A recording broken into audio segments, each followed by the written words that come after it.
Hello, Melissa. How do you feel today? I feel good. I'm awake. I'm here. I'm working. What do you enjoy most, being the co-host of the Fashion Police nowadays or being the executive producer? You know, you've been pushing me on this question for a while. I truly love both. Yeah.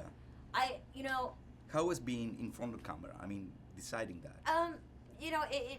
I've been doing that for years. Everyone Yeah. forgets I used to host the red carpets with my mom, and I used to be one of the hosts on Fashion Police. And I was a co-host many times, filling in for our normal hosts when my mom was still hosting the show. The decision to do it sort of full-time,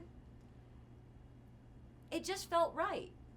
It was really a gut feeling, and people always say, what do you enjoy more?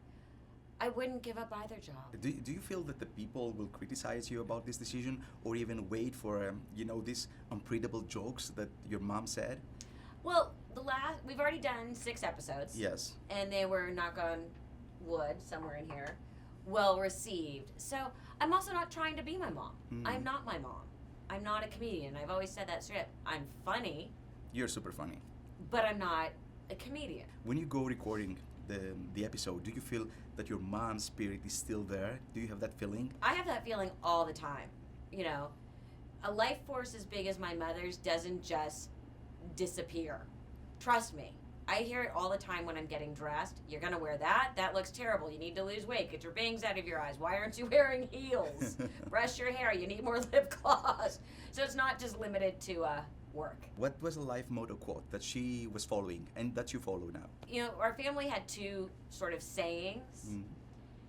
One was a bastardized Winston Churchill quote, which was, when you find yourself in hell, walk faster. And the other one that we really always lived by was, this too shall pass. Yes. And that works in good and bad. In bad, it means just, this too shall pass. You will be fine.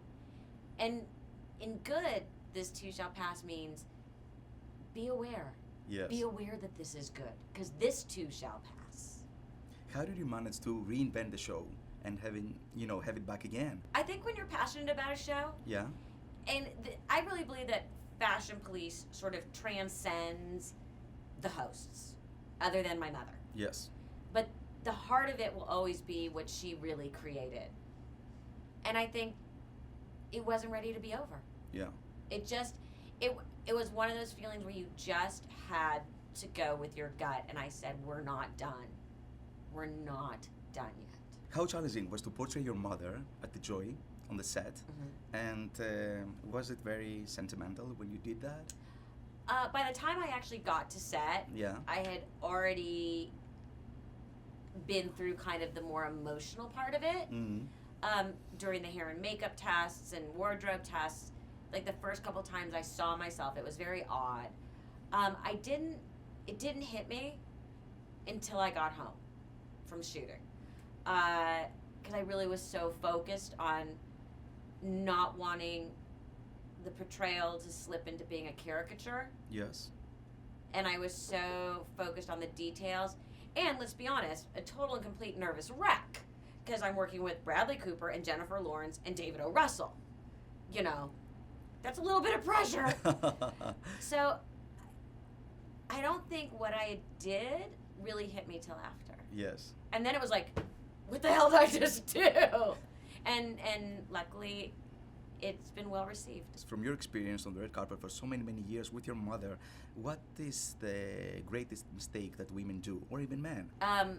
Greatest mistake. Well, bad tailoring. Yes, they try too hard sometimes. They try to, and being forced into something that they are not comfortable in when their clothes are wearing them and they are not wearing their clothes. It doesn't mean don't take a risk or get out of the box. Yes. But know that you have to be comfortable and confident. Have you realized that your mother changed the way TV is nowadays, that we deal with red carpets and Fashion Police episodes? I mean, Absolutely. She created a different world. Absolutely. She did. And it's interesting a year after her passing of who has acknowledged that and who hasn't. Do you remember her most outrageous joke on Fashion Police? Oh Oh There were God! so many. Every week there was something that made me just go face down on my desk, going, "Really? I'm gonna have to deal with what?" Who is your favorite on the red carpet? My favorite is whoever really makes a big mistake, because you never know who it's gonna be. Any plans for the future? Plans for the future? Well, hopefully to live another day. I'm gonna go with baby steps. I'm gonna go with plans for the future: to live to see my son happy and successful. Thank you so much. Thank you.